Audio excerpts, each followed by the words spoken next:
पहला चैप्टर शुरू करते हैं बायोडायवर्सिटी कंजर्वेशन। समझेंगे पहले बायोडायवर्सिटी क्या है। बायोडायवर्सिटी हम हिंदी में कह सकते हैं जैव विविधता। जीवन में विविधता को हम जैव विविधता कहते हैं। Bio means life, diversity means variation. Variation in life is called biodiversity. जैसा कि हम जानते हैं कि पृथ्वी पर बहुत प्रकार के जीवन पाए जाते हैं। तो various forms of life present on the earth, जैसे कि जल में जीवन है, मछलियाँ जल में रहती हैं। ह्यूमन बीइंग और जानवर कहाँ रहते हैं? ये रहते हैं आपके लैंड पे। तो समझते हैं इसे। It covers variation within the species, between the species as well as the ecosystem. तो बायोडायवर्सिटी में पढ़ेंगे हम एक ही स्पीसीज में क्या क्या अंतर आते हैं। कोई जैसे कि मान लीजिए कोई जुड़वा भी बच्चे हैं तो भी वो सेम नहीं हो सके, उनका जेनेटिक स्ट्रक्चर अलग अलग होगा। बिटवीन द स्पीसीज किसी दो जातियों के बीच में भिन्नता होगी, जैसे कि खरगोश और आदमी। और एज वेल एज इकोसिस्टम, पारिस्थितिकी के बीच में भी इनके अंतर होगा, जैसे कि लैंड इकोसिस्टम है और मरीन इकोसिस्टम है। तो इन्हें समझते हैं डिटेल में। Species diversity, variation between the species like flora and फुना। फ्लोरा कहते हैं प्लांट्स, पेड़ पौधों को। फुना कहते हैं एनिमल्स को। ठीक है। तो स्पीसीज डाइवर्सिटी क्या हो गई कि पेड़ पौधे अलग हो गए और जानवर अलग हो गए, तो इसे हम कह देंगे स्पीसीज डाइवर्सिटी। मतलब भिन्नता पाई जाती है दोनों के जीवन में। Genetic diversity, variation within the species due to the genetic structure of each individual. कोई भी दो लोग समरूप हो सकते हैं लेकिन उनका जेनेटिक स्ट्रक्चर बिल्कुल अलग अलग होगा। Ecosystem diversity due to the variation in different ecosystems like desert, grassland, forest. जो मरुस्थलीय पारिस्थितिकी होगी उसमें किसी अन्य प्रकार के पेड़ पौधे पाए जाएंगे, और जो सवाना फॉरेस्ट होंगे उसमें कुछ अन्य प्रकार के पेड़ पौधे पाए जाएंगे। ऐसे ही मरीन इकोसिस्टम में क्या है कि आपकी मछलियाँ और ऐसे जीव जंतु, जलीय जीव पाए जाएंगे। और लैंड इकोसिस्टम पे आपके एनिमल्स, जानवर, ऐसी चीज़ें पाई जाएंगी। तो ये क्या है, हो गया डाइवर्सिटी इन द इकोसिस्टम। अब नेक्स्ट टॉपिक आता है आपका बायोडाइवर्सिटी हॉटस्पॉट। तो बायोडाइवर्सिटी हॉटस्पॉट क्या है कि कोई भी एरिया जो कि बहुत ज़्यादा रिच हो बायोडाइवर्सिटी में और वो लगातार ख़तरे में हो, उसकी वहाँ की जीवन, पेड़ पौधों का और जंतुओं का, उसे हम क्या कह देंगे, बायोडाइवर्सिटी हॉटस्पॉट। पढ़ते हैं। It is an region highly rich with biodiversity and its flora and fauna is under constant threat due to the human activities, और कह सकते हैं ओवर एक्सप्लोटेशन। मानव जो उत्खनन करते हैं जंगलों से या वहाँ से जंगलों में, तो उससे क्या होता है, वहाँ की बायोडाइवर्सिटी, वहाँ का हैबिटेशन चेंज हो जाता है, बायोडाइवर्सिटी वहाँ की लॉस्ट हो जाती है, पेड़ पौधे नहीं रहेंगे। तो जो वहाँ के जो एनिमल हैं उनको रहने के लिए हैबिटेशन उनका ख़त्म हो जाएगा, जिससे क्या है कि वो ख़त्म होते चले जाएंगे।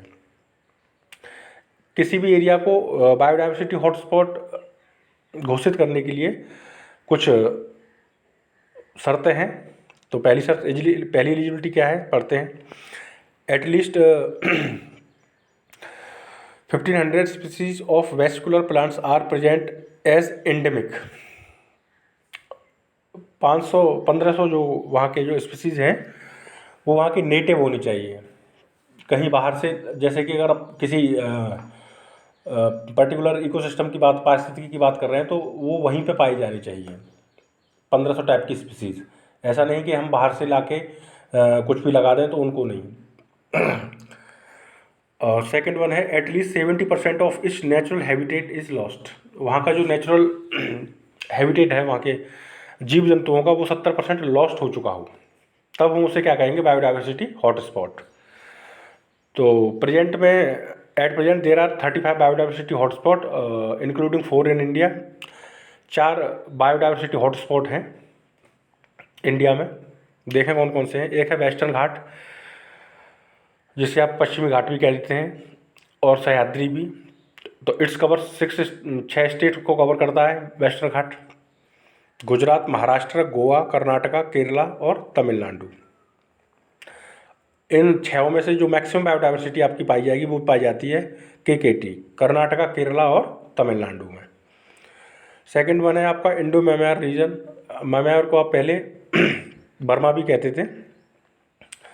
इंडो या पूर्व उत्तर, नॉर्थ ईस्ट जो पार्ट है इंडिया का, उसे हम क्या कहेंगे, Indo Myanmar reason.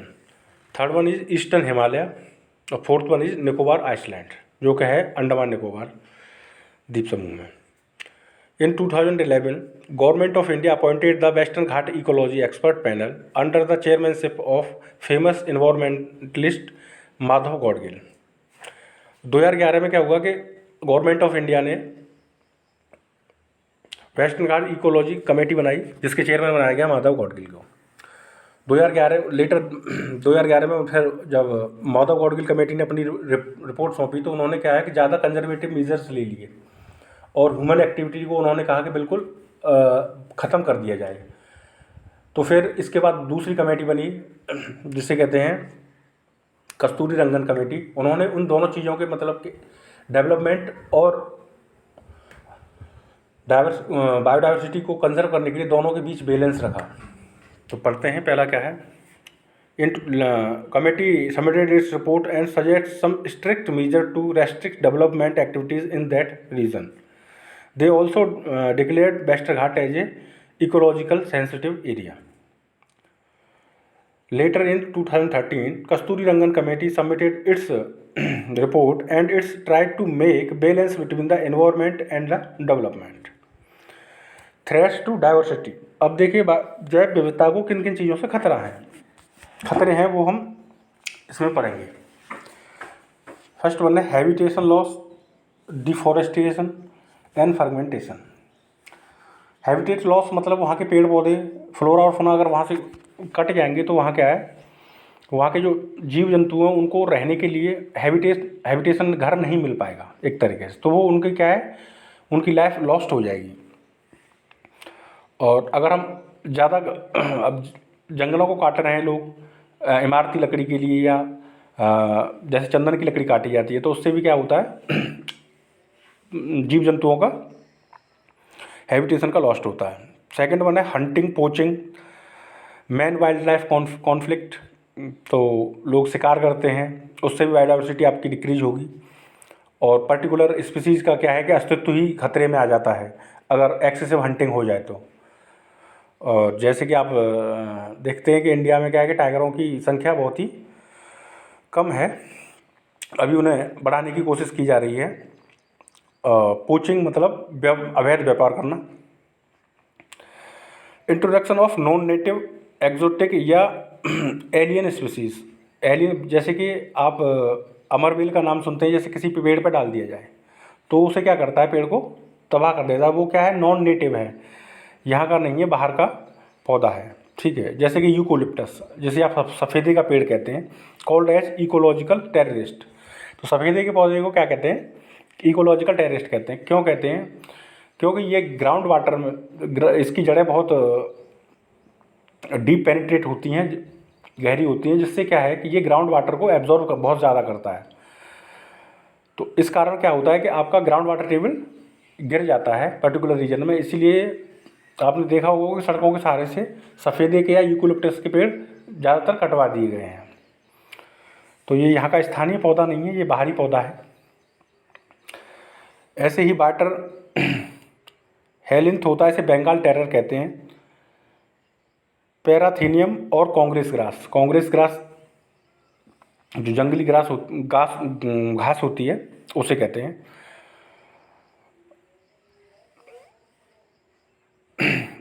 एग्रीमोना used in mustard oil adulteration. ये सब क्या हैं आपके, ये नॉन नेटिव और आपके एलियन स्पीसीज़ हैं, ठीक है। नेक्स्ट है global warming and acid rain, pollutant and smoke. Global warming के कारण क्या होगा, टेम्परेचर ऑफ द अर्थ पृथ्वी का तापमान धीरे धीरे बढ़ रहा है, जिससे क्या होगा, अब जो पौधा 20 डिग्री सेंटीग्रेड में अपने आप को जीवित रख पा रहा था, अब वो क्या होगा, अब जैसे टेम्परेचर धीरे धीरे इंक्रीज होगा वो सस्टेन नहीं कर पाएगा। तो उससे क्या है, उस पर्टिकुलर जो फ्लोरा या फौना है उसकी जो जाति है वो खतरे में आ जाएगी।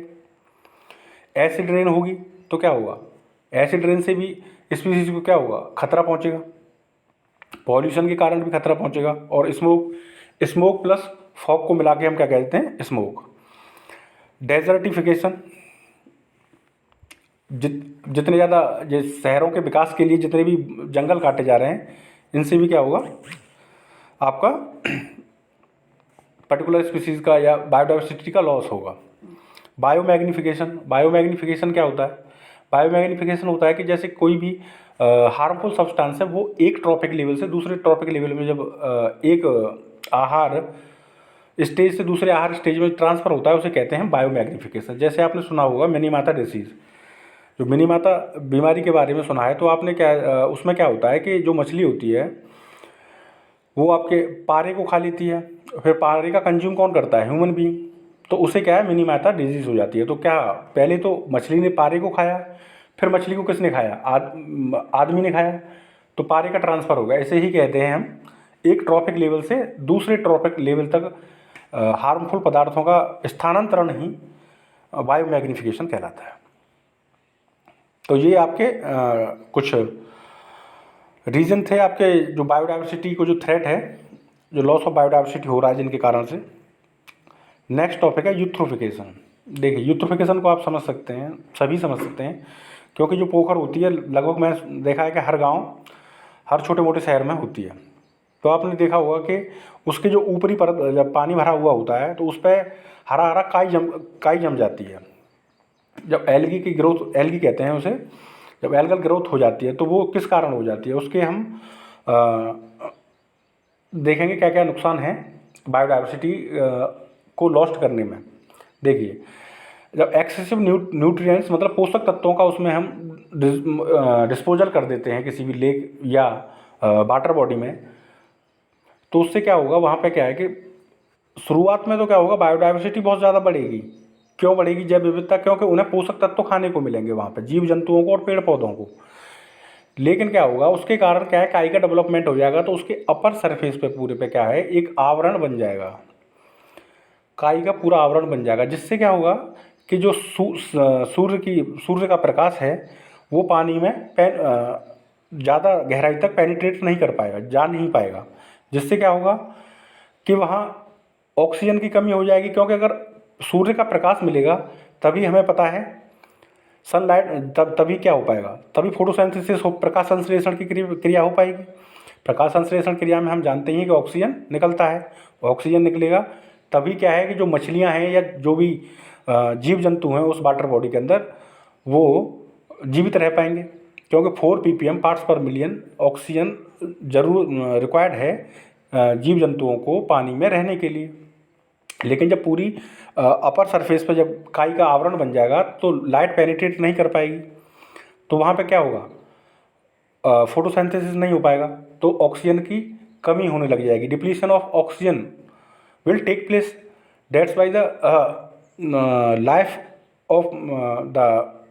life in the particular water body will lost. देखिए समझ सकते हैं इस ग्राफ के थ्रू आप कि बायोडाइवर्सिटी इनिशियली इंक्रीज होगी, लेकिन एक थ्रेशोल्ड वैल्यू तक पहुंचने के बाद क्या है, फिर वो घटने लग जाएगी। न्यूट्रिएंट्स माने नाइट्रोजन, फास्फोरस और पोटेशियम। जैसे कि आप खाद लगाते हैं खेतों में तो उसमें क्या नाइट्रोजन फास्फोरस होता है, जैसे हमारे सोप होते हैं, साबुन वगैरह हम यूज करते हैं, तो इनमें क्या होगा, ये न्यूट्रिएंट्स होते हैं जो कि क्या है कि काई के लिए किसका न्यूट्रिएंट्स का काम करते हैं, वो इनको खाती है काई। तो इससे क्या होगा, आपका बायोडाइवर्सिटी किसी पर्टिकुलर वाटर बॉडी की डिक्रीज हो जाएगी। तो देखिए इसकी डेफिनेशन देख लीजिए आप एक बार। It is the process of nutrient enrichment, मतलब पोषक तत्वों का बहुत ज़्यादा बढ़ जाना है, due to which initially biodiversity increases but due to the excessive dominance finally loss due to lack of oxygen and photosynthesis. जैसे मैंने आपको बता दिया है, जब काई का आवरण ऊपर बन जाएगा तो उससे क्या होगा, लाइट पेनिट्रेट नहीं कर पाएगी, फोटोसिंथेसिस प्रकाश संश्लेषण की क्रिया नहीं हो पाएगी, जिससे क्या है कि ऑक्सीजन नहीं बनेगी, तो ऑक्सीजन की कमी आने लग जाएगी, जिससे क्या है कि वहाँ की जो लाइफ है वो लॉस्ट हो जाएगी। बायोमैग्निफिकेशन या बायो एम्प्लीफिकेशन मतलब बढ़ जाना। The concentration of chemicals like DDT, methyl bromide increase in the living organism as well as we move upside in the trophic level. Trophic level nothing but ये वही है, जैसे कि जो खाद्य श्रृंखला होती है उसमें एक स्टेज से दूसरे स्टेज पर जाने के लिए, उसे ही कहते हैं हम ट्रॉफिक लेवल।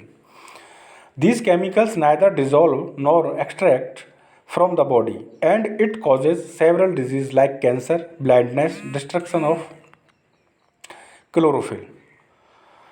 ठीक है, तो आप समझिए इन चीज़ों को। जैसे इथिलीन, नेचुरल फ्रूट रिपेनर। इथाइलिन क्या है कि एक नेचुरल प्रोसेस है किसी फल को पकाने के लिए, लेकिन कैल्शियम कार्बाइड क्या है, ये आर्टिफिशियल फ्रूट्स को पकाने के लिए, जैसे आप केले और सेब अमरूद देखते हैं, जैसे आम देखते हैं जो मार्केट में मिलते हैं, उन्हें कैसे पकाया जाता है, कैल्शियम कार्बाइड से। कैल्शियम कार्बाइड से पकाएंगे तो उनके ऊपर क्या है, वो परत जम जाती है। परत जम जाती है, जब आप उसको खाएंगे या उसका कंजप्शन करेंगे तो वो क्या है, कैल्शियम कार्बाइड आपके शरीर के अंदर चला जाएगा, फिर वो निकलेगा नहीं, तो आपको क्या बीमारियाँ हो जाएंगी इस तरीके से। तो इसीलिए क्या है कि फल को धो के खाना चाहिए। ठीक, तो उससे क्या होगा, केमिकल इम्पैक्ट होगा, बायोडाइवर्सिटी लॉस होगी आपकी, लोगों का कोई पर्टिकुलर स्पीसीज उसे खा लेगी तो उसकी मौत होगी, तो उसकी क्या है, अस्तित्व ही उसका खतरे में आ जाता है। इसे कहते हैं अंडर थ्रेट जो स्पीसीज आ जाती हैं। ठीक है, जैसे और एग्जाम्पल समझ सकते हैं, बायो मैग्निफिकेशन एग्जाम्पल, जैसे स्पायरो, और जैसे गिद्ध हैं, आपने देखा होगा ख़त्म हो गए। इंडियन वल्चर, जैसे इंडिया में जो गिद्ध पाए जाते थे, इंडियन वल्चर कहते हैं। आपने देखा हो, पहले वो मांस खाते थे किसका, भैंस का, और भैंस मर जाती थी उसे खाने आ जाती थी, लेकिन क्या हुआ, डिक्लोफिनेक जब लगाने से, जो इंजेक्शन लगाते थे हम उन्हें भैंसों को, तो उससे क्या होता था, मरे हुए पशुओं को वो खा लेते थे गिद्ध, तो उनसे क्या है, जो इंडियन वल्चर की जो पूरी प्रजाति है वही ख़त्म हो गई है। तो इसीलिए क्या अभी यहाँ बैन कर दिया है इंडिया में डिक्लोफेन को। यहाँ पे ये क्या थे, an anti inflammatory drug used in treatment of cattle. Kettles माने पशु। तो ठीक है, आज के लिए इतना ही। तो लाइक और सब्सक्राइब कीजिए हमारे चैनल को।